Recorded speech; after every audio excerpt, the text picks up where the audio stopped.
Okay, this recording is for the case study job analysis exercise. I interviewed a GS-14 employee working at DHS. They are a team lead that supervises 2 federal employees and 3 contractors. They report to a branch chief. So the question is, why is it important to be as precise as possible in identifying specific job duties when conducting job analysis and writing job descriptions? So job descriptions can be helpful to the organization. A well-written job description can help the employer as well as the employee. Specific job duties outline, a job description that prevents a arbitrary interpretation of a position, such as, is this position a supervisory role or a non-supervisory role? Also, job descriptions can be used in strategic planning or master planning by allowing decision makers to understand head count and provides insight into future planning projects. For example, a certain process requires X amount of people with a specific credential. Therefore, if workload increases, you know that you'll need X amount of subject matter experts. So for employees, a developed job description helps to remove uncertainties about a role and serves as a reference point for measuring performance.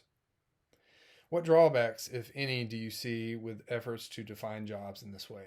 Well, one drawback is the job descriptions are often intentionally left vague so that tasks can be added or modified to, depending on what's needed at the time. So it provides flexibility and filling the position as well. Another drawback is that poorly written job descriptions can lead to mixed matched candidates for a position. If you observe USA Jobs for a long period of time, you may see certain positions come up advertised again and again. Those advertisements are often modified or revised in the job description, or maybe the job description or the job is opened to the public as opposed to leaving it, purely eligible for current federal employees.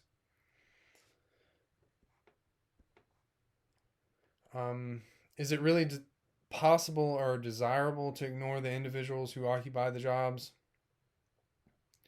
I think it's entirely possible to ignore the individuals. But the real question is it desirable? In my opinion, it's not, and will lead to a workforce with no loyalty or a high turnover rate. Would you rather work for an organization that defined your job very carefully in writing, or for one that left things more open?